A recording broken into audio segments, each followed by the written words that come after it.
Good afternoon, everybody. I apologize for my tardiness, but I came directly from the Oval. I have some newsy updates to share from the President, which I know you all very much value and appreciate. So let's get to it. The President promised millions of Christians across the country on the campaign trail that he would create a White House faith office when he returned to the White House, and he has delivered on that promise. The White House Faith Office has put together an extraordinary week-long celebration currently underway for Holy Week ahead of Easter Sunday. The President signed a Holy Week proclamation, filmed a special presidential video message, and will be hosting a pre-Easter dinner tomorrow night and a White House staff Easter worship service on Thursday. The President and the First Lady are honored to continue the tradition of the White House Easter egg roll, which will take place on the South Lawn next Monday. In other news, President Trump is turning America into a manufacturing superpower again. Yesterday, there was a monumental announcement by NVIDIA, one of the largest companies in the world. This is just the latest example. For the first time ever, chip-making giant NVIDIA will produce AI supercomputers entirely in the United States as part of its pledge to produce $50 billion worth of AI infrastructure in our country over the next 4 years. With their manufacturing partners, they have commissioned more than 1 million square feet of manufacturing space to build and test NVIDIA Blackwell chips in the great state of Arizona and AI supercomputers in the great state of Texas. NVIDIA's founder and CEO Jensen Huang touted how the engines of the world's AI infrastructure are being built in the United States for the first time. This is the Trump effect. This follows trillions in other U.S. investments announced already, including $500 billion from Apple in U.S.-based manufacturing and training, $100 billion from TSMC and U.S.-based chips manufacturing, and the $500 billion private investment led by OpenAI, Oracle, and SoftBank in artificial intelligence infrastructure. Under President Trump, we're going to produce the cars, the ships, the chips, the airplanes, minerals, and medicines that we need right here in America at the hands of American workers. On the border, President Trump continues to break records and protect our homeland. According to CBP, Border Patrol apprehensions along the southwest border for the entire month of March 2025 were lower than the first 2 days of March 2024 under Joe Biden. Incredible law enforcement officers are arresting violent illegal aliens from American communities every day. Here are a few examples from the latest ICE report, which I received this morning. ICE Los Angeles arrested a 54-year-old citizen of Mexico convicted of rape by threat, sodomy with a person under 14 years, and kidnapping in San Jose, California. ICE Houston has arrested a 23-year-old citizen of Mexico convicted of predatory criminal sexual assault of a child in Cook County, Illinois. ICE Houston arrested a 64-year-old citizen of Honduras convicted of murder in Los Angeles County, California. ICE Chicago arrested a 49-year-old citizen of Guatemala convicted of assault and arson in Prince Williams, Virginia, not far from here. ICE Denver arrested a 36-year-old citizen of Mexico who is registered as a sex offender and has been convicted of sexual assault of a child in Lake County, Colorado. ICE Baltimore arrested a 50-year-old citizen of China convicted of sex trafficking in Bel Air, Maryland. And ICE Boston arrested a 46-year-old citizen of Jamaica convicted of 3 counts of rape of a child and 2 counts of indecent assault and battery of a child under 14 in Boston, Massachusetts. President Trump and our administration will not rest until every single violent illegal alien is removed from our country. The safety of the American people is too important to settle for anything less. On that note, the Democrat and media outrage over the deportation of Abrego Garcia, an MS-13 El Salvadorian illegal alien criminal who is hiding in Maryland, has been nothing short of despicable. Based on the sensationalism of many of the people in this room, you would think we deported a candidate for Father of the Year. That's because, unfortunately, many in this country care more about this quote-unquote Maryland father, a legal alien MS-13 gang member, than a Maryland mother and an American citizen who was brutally murdered at the hands of a different illegal alien. Of course, I am referring to Rachel Morin. And if you didn't see, yesterday, a Maryland jury found illegal alien Victor Antonio Martinez Hernandez guilty of murdering Rachel Morin in August of 2023. She was a 37-year-old mother of 5 who was jogging in an otherwise safe community northeast of Baltimore when this monster ambushed, strangled, and beat her to death before stuffing her brutalized body in a tunnel drain. The Morin family finally got justice yesterday, but they will never get Rachel back. Our hearts go out to Rachel's family, her 5 children, and her mother, Patty, who has suffered the unimaginable loss of her daughter. In case you missed it last week, President Trump signed a national security presidential memorandum directing federal agencies administering federal land on the border to make land available to the Defense Department in a new national defense area. This followed the president's Day 1 executive order committing his administration to marshal all available resources and authorities to stop the unprecedented flood of illegal aliens into our country and to obtain complete operational control of the borders of the United States of America. Once again, the president is fulfilling another key promise. This new national defense area spans more than 170 miles across our border in New Mexico. But in the coming weeks, this administration will add more than 90 miles in the state of Texas. This national defense area will enhance our ability to detect, interdict, and prosecute the illegal aliens, criminal gangs, and terrorists who were able to invade our country without consequence for the past 4 years under the Biden administration. It will also bolster our defenses against fentanyl and other dangerous narcotics that have been poisoning our communities. With all of this work being done to make America great again, we continue to see a positive response from the American public. A brand new poll published from the Daily Mail and JL Partners this morning found that President Trump's approval rating is at an all-time high. That's because the president is working tirelessly to keep his promises to the American people, as I just saw him doing today in the Oval Office. We have a reporter in our new media seat today, Matthew Foldy. I like your boots, Matt, who is the editor-in-chief of the Washington Reporter. Washington Reporter is a new, fast-growing outlet that breaks stories about legislation and interviews leaders in Congress and across the administration. The publication's readership includes the highest levels of business and government. And with that, please kick us off, Matt.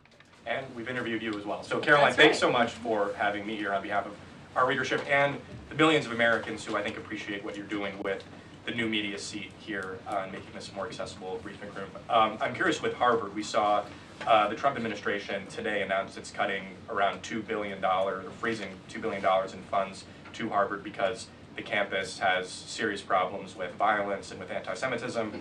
We saw President Obama, former President Obama, side with Harvard, which rejected the Trump administration's demands. I'm curious, where does the administration see this going with Harvard and with other colleges and universities in America that are refusing to reform in wake of the sort of craziness that we've seen take over some of them? Thank you, Matt, for being here, and thanks for the question. When it comes to Harvard, the president's position on this is grounded in common sense, in the basic principle that Jewish American students, or students of any faith, should not be illegally harassed and targeted on our nation's college campuses. And we unfortunately saw that illegal discrimination take place on the campus of Harvard. There are countless examples to prove it, particularly with the stunning confession by then Harvard President Claudine Gay, who said that bullying and harassment depended on the context. The president at that time made it clear to the American public he was not going to tolerate illegal harassment and anti-Semitism taking place in violations of federal law. So the president made it clear to Harvard, follow federal law, no longer break Title VI, which was passed by Congress to ensure no student can be discriminated against on the basis of race, and you will receive federal funding. Unfortunately, Harvard has not taken the president or the administration's demands seriously. All the president is asking, don't break federal law, and then you can have your federal funding. I think the president is also begging a good question. More than $2 billion out the door to Harvard when they have a more than $50 billion endowment. Why are the American taxpayers subsidizing a university that has billions of dollars in the bank already? And we certainly should not be funding a place where such grave anti-Semitism exists. I'm curious, you had just mentioned Rachel Morin, and I'm a Maryland man, and I think most Marylanders appreciate what you were saying today. We've seen that Chris Van Hollen, who was Rachel Morin's senator, basically threatening to fly to El Salvador to press for the release of someone who was in America illegally. And not as much sort of from him about Rachel Morin's horrific murder and the verdict that was, I think, rightly reached yesterday. What does the administration think about the priorities we're seeing from Senate Democrats in terms of illegal immigrants instead of the work that agencies like ICE and DHS are doing with the Trump administration? It's mind-boggling, the priorities of the modern-day Democrat Party. I think it's atrocious that you have Democrats in Congress on Capitol Hill who swear an oath to protect their constituents and to serve them in Washington, D.C., spending more time defending illegal immigrant gang members than their own constituents and law-abiding American citizens like Rachel Morin. And I saw the president personally on the campaign trail, and I continue to see him in his role as president of the United States, put American families first, reach out to the victims, the families of victims at the hands of illegal immigrant crime, and frankly, the actions and the words of the Democrat Party prove they could not care less about the American public. And maybe if they did, they'd see a bit higher approval ratings right now. Thanks for being here with us today. Peter. Thank you, Caroline. To follow up on something that you just said, why do Ivy League schools get so much federal funding? It's a very good question, and it's a question the president has obviously raised in his discussions and negotiations with not just Harvard, but also Columbia and many other Ivy League institutions. We have the anti-Semitism task force, which the president promised and delivered on. The anti-Semitism task force is across the government, representatives from various federal agencies who meet on a weekly basis to discuss the question that you just raised. And I think a lot of Americans are wondering why their tax dollars are going to these universities when they are not only indoctrinating our nation's students, but also allowing such egregious illegal behavior to occur. To follow up on immigration, deporting American citizens to Central American prisons, is it legal, or do you need to change the law to do it? Well, it's another question that the president has raised. It's a legal question that the president is looking into. And he talked about this yesterday when with his meeting with President Bukele in the Oval Office. He would only consider this, if legal, for Americans who are the most violent, egregious, repeat offenders of crime who nobody in this room wants living in their communities. And then there's this CHNV thing. President Biden let more than 530,000 people from Cuba, Haiti, Nicaragua, Venezuela into the U.S. with this CHNV program. He did it with the stroke of a pen. And now a judge will not let President Trump undo it with the stroke of a pen. So are you guys going to give all 530,000 plus people individual deportation hearings, or are you just going to try to deport them? I spoke to White House counsel's office about this morning because obviously another rogue district court judge is trying to block the administration's mass deportation efforts with this latest injunction. We will fight this in the court of law, and we will ensure that every individual who illegally entered our country and was really taken advantage of by the previous administration because they abused the parole system in this country to fast track legal status, as they said, for these illegal immigrants, and they completely abused our legal system. Many of these paroled individuals were then given temporary protective status, which the intention of that TPS was only supposed to be used in times of war or storm or destruction in the home countries of these migrants. It was completely abused. These migrants came here for economic reasons, and they illegally entered our country, and the president is not going to tolerate that. And so we will continue to focus on deporting as many individuals as we can. Jennifer. One on tariffs and one on Russia. Can you give us any sort of an update on which deals are in hand or are close? Which countries are reaching a deal on tariffs? And then on Russia, can you give us an update on what the agreement was with Russia? The president yesterday said that he thinks we'll be seeing some very good deals very soon. Can you talk a little bit about what Russia agreed to? Sure. I don't want to get ahead of our United States Trade Ambassador and Secretary of Commerce, the Secretary of Treasury, all the great individuals who are working incredibly hard to cut these good trade deals. And the president's deeply involved in this as well. He has made it clear to his trade team he wants to personally sign off on all of these deals too. And so I don't want to get ahead of them on announcements. But obviously, as you've heard from numerous administration officials, there have been many talks with countries. We've had more than 15 deals, pieces of paper put on the table, proposals that are actively being considered. And as we've said consistently, more than 75 countries have reached out. So there's a lot of work to do. We very much understand that, but we do believe that we can announce some deals very soon. And then on Russia, can you say, did Russia agree to anything with Special Envoy Steve Witkoff? I don't want to get ahead of those negotiations as well. What I can tell you is that they were a productive conversation was had. As the presidential envoy Steve Witkoff said last night, he believes that Russia wants to end this war, and the president believes that as well. There is incentive for Russia to end this war, and perhaps that could be economic partnerships with the United States, but we need to see a ceasefire first, and the president and the presidential envoy Witkoff made that very clear to the Russians. Gabe. Thank you, Caroline. And Yeah. I also want to thank your press office for releasing that information that you cited up there regarding the ICE arrests over the last couple of days. And I have them right here, but what I might ask is, why not release the same information for those who were deported to El Salvador? Well, first of all, the information was released by the Department of Homeland Security. The individuals on the flights to El Salvador are foreign terrorists, and those are counterterrorism operations. They are much different than the arrests and final order of removals that you see on a day-to-day basis that law enforcement agents are conducting around the country. That information was not, to that detail, was not released by DHS, though. I just told you the reason. It was a counterterrorism operation, a deportation of foreign terrorists, not illegal criminals who have been convicted of heinous crimes living in our American communities. It's two different things. Foreign terrorist, illegal immigrant criminal, two different things, two different definitions. You should look them up. Christian, go ahead. Yeah, thanks, Caroline. Does the president support raising the corporate tax rate to pay for all these other tax cuts he wants to see move through Congress? Look, I've seen this idea proposed. I've heard this idea discussed, but I don't believe the president has made a determination on whether he supports it or not. And then secondly, do you have any information on the status of Eden Alexander? Hamas says they lost contact with the unit guarding him following an Israeli airstrike earlier today. I don't have updates. I have not seen that report, but I can certainly check in with our National Security Council. I have spoken to the president about Eden Alexander, and he's made it very clear to our national security team that finding him is a priority, but unfortunately I don't have any updates to share. But it's a very important matter, and certainly we can check in. Sure.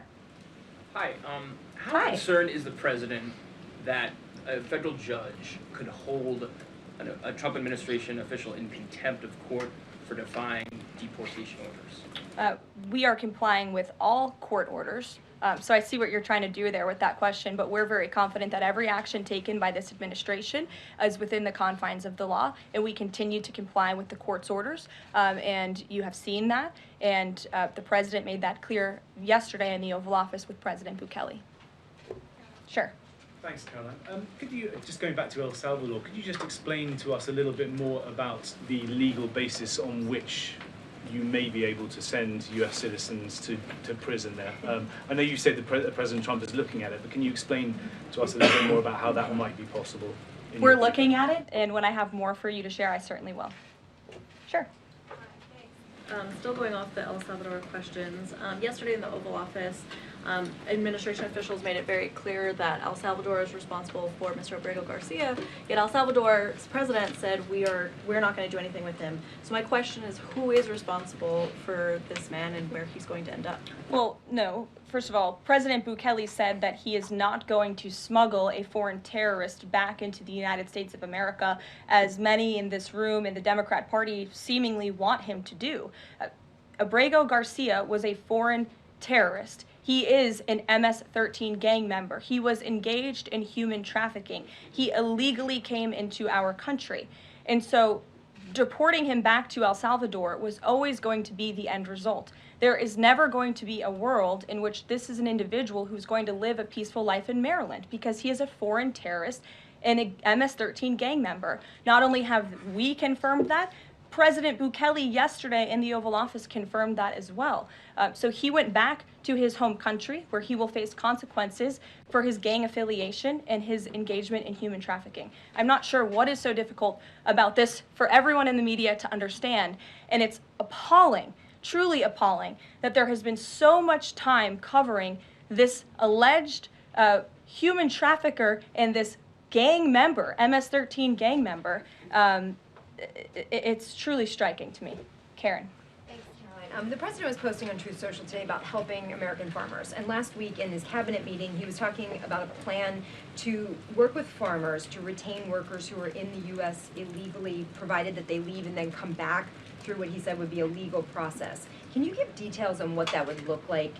How many workers he's talking about? How long a plan like that would take to implement, and the timeline for more details on getting this actually to implementation? I can check in with our immigration and our policy team and get you some more details on that, Karen. And is this something he wants to roll out soon? I mean, he was talking back and forth with Secretary Rawlings. Right. This is kind of imminent that he wants to do this. Yeah, look, the president is in constant communication with all of his cabinet secretaries, particularly Secretary Rawlings, who has the backs of American farmers and ranchers. It's something that he spoke about with her in the front of all the cameras in the cabinet room, but I'll check in with not only our immigration team, but also with USDA, and we'll get you an answer. Jonathan. Hi, Caroline. Hi, it's good to see you in here. You too. The president has long said that it would be an abuse of power for a president to direct prosecutors to investigate him. Last week, President Trump explicitly directed the Justice Department to scrutinize Chris Krebs to see if it can find any evidence of criminal wrongdoing. How is that not an abuse of power to direct the Justice Department to look into an individual, a named individual?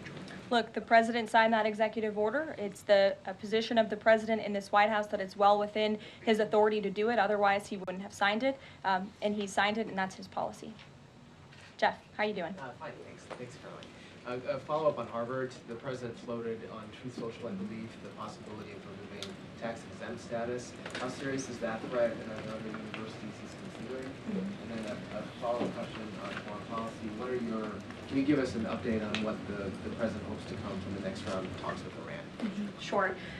First, when it comes to Harvard, as I said, the president has been quite clear they must follow federal law. He also wants to see Harvard apologize, and Harvard should apologize for the egregious anti-Semitism that took place on their college campus against Jewish American students. There were professors who said that he had engaged in discriminatory behavior against Jewish students. Of course, you had the former president of the university saying bullying and harassment depends on the context.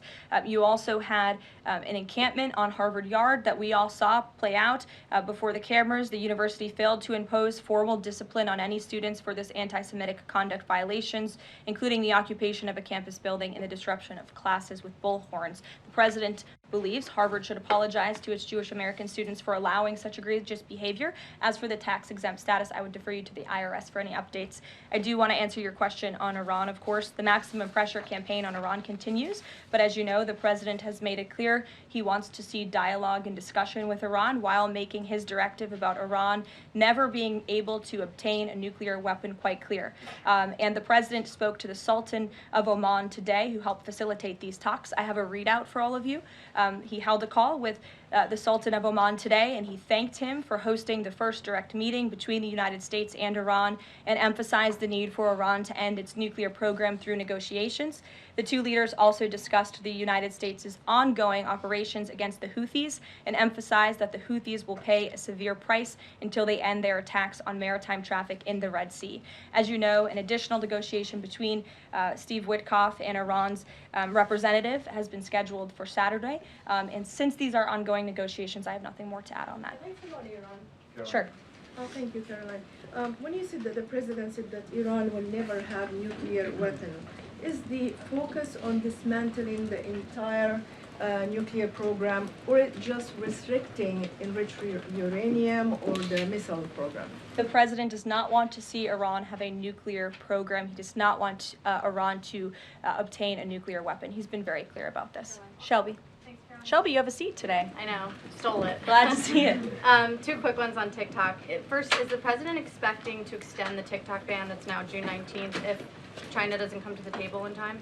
Well, June 19th is a long ways away, obviously. I think it's 2 months away. 2 months is a long time in the Trump administration, as you have all seen. We work at Trump speed around here. We get a lot done, so definitely don't want to get ahead. The vice president continues to lead these negotiations and talks. The president's involved, and they're ongoing. And then the president previously said he'd consider reducing tariffs on China in order to get a TikTok deal done. Is that option still on the table? Look, the president has made his position on China quite clear, although I do have an additional statement that he just shared with me in the Oval Office. The ball is in China's court China needs to make a deal with us. We don't have to make a deal with them. There's no difference between China and any other country except they are much larger. And China wants what we have, what every country wants, what we have, the American consumer. Or to put it another way, they need our money. So the president, again, has made it quite clear that he's open to a deal with China, but China needs to make a deal with the United States of America. Sure. On tariffs, yesterday in the Oval Office. Which outlet are you with? The Canadian Public Broadcaster. Oh, nice to see you. Thank you. Yesterday in the Oval Office, President Trump suggested that there could be some help for automakers. I'm wondering what that looks like. Is it tariff relief on the 25% tariffs that are in place right now, or the new tariffs that are coming up in May on auto parts? And a second on Canada, if I may. President Trump's tone when it comes to Canada-U.S. relations, Canadians have noticed it's shifted a bit in the past few weeks. Ever since the election campaign started, he stopped talking about Canada becoming the 51st state, at least publicly. I'm wondering if that's on purpose and why. I would reject the president's position on Canada has shifted.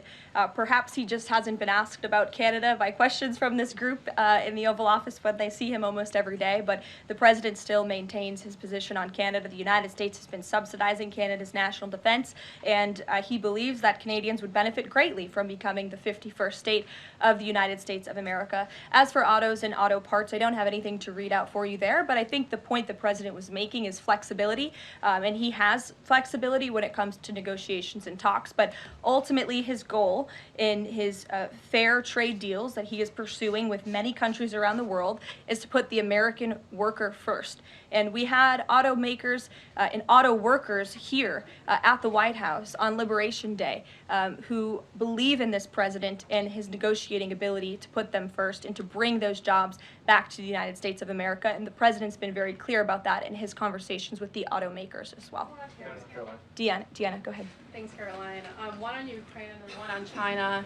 On Ukraine, this past weekend, Zelensky offered an invitation to President Trump, extending an offer for him to visit Ukraine. Just wondering if there's any update on that. Has Trump seen that offer and what he's thinking about? I don't know. Actually, I haven't talked to the president about that, or if he saw Zelensky's offer. I'm sure he did. I haven't spoken to him about it. I can ask him what he thinks. I certainly don't have any plans to share on a potential trip to Ukraine, though. And then on China, this last week, Chinese officials were posting videos on, social media sites depicting a Trump, J.D. Vance, Elon Musk in AI-generated videos working in factories, putting together Nike shoes and iPhones and products like that. Does the White House, have they seen these videos? Do you guys have a response to that? I have seen the videos. I'm not sure who made the videos or if we can verify the authenticity, but whoever made it clearly does not see the potential of the American worker, the American workforce. The president believes in the American people, and he knows that we have the best not only consumer base in the world, but also the best workforce in the world. And that's why he's so focused on bringing investments home and shoring up our critical supply chains and bolstering our manufacturing here as well. Brett. Thanks, Caroline. Would the president support a ban on members of Congress trading stocks? I'm certain that's something the president would be interested in looking at, and I can ask him if he would support such a bill. Sure. Yes. I have a question about the president's post from this morning on farmers. He asked farmers to be patient and just hold on. But a lot of farmers that I've talked to in the last week or so have said, they're in the middle of spring planting season, and that a trade war makes everything sort of up in the air. What would his message to them be? And also, is there anything specifically planned to provide relief like in President Trump's last term? Yes, well, relief is being considered. The Secretary of Agriculture, I know, has spoken to the president about that, and again, it's being considered. And as for the president's message to the farmers, he put it out himself. He could speak for himself much better than I can speak for him, and so I would just direct you to the statement he had telling the farmers again and reiterating his support for them and that he has their backs, which he certainly does. Kelly, in the back. Thanks, Caroline. Two questions. The first one, a Georgia man was just arrested over alleged threats to kill Director of National Intelligence Tulsi Gabbard. Reportedly, there is now increased security around the FBI Deputy Director. Can you talk about the level of threats against various administration officials, and then a second one on Biden? I'm sorry to hear that. I had not seen that report. It's very unfortunately, and obviously the White House, the president, and the entire administration condemn any threats of violence against any administration officials or public officials on both sides of the aisle here in Washington, D.C. It shouldn't be tolerated, and we commend the local law enforcement agencies for arresting this individual.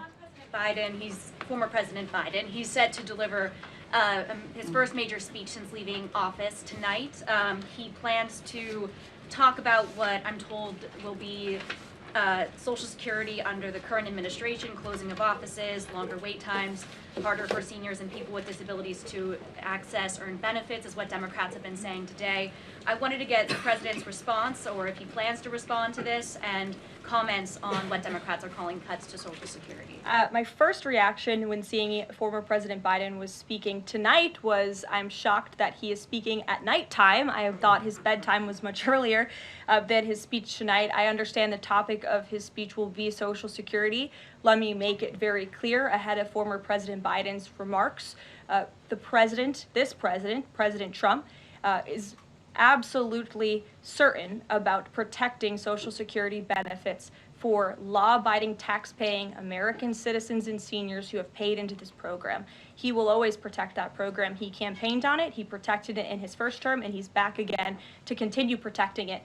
On the topic of Social Security, I have some news before I let you all go.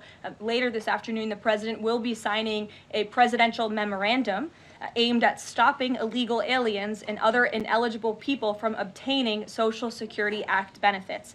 The memorandum will direct the administration to ensure ineligible aliens are not receiving funds from the Social Security Act programs. It will expand the Social Security Administration's fraud prosecutor program to at least 50 U.S. attorney offices and establishes a Medicare and Medicaid fraud prosecution program in 15 U.S. attorney offices.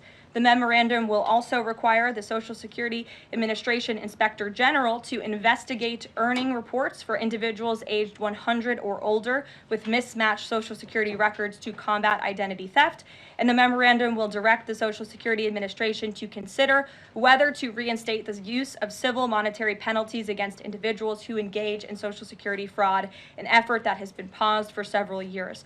These taxpayer-funded benefits should be only for eligible taxpayers. And President Biden should think about what he did in his last term, which is allow tens of millions of illegal people into our country, many of whom were fraudulently receiving these benefits. So you'll hear from the president on that later, and we will see you later in the East Room. Bye, guys. Thanks, Caroline.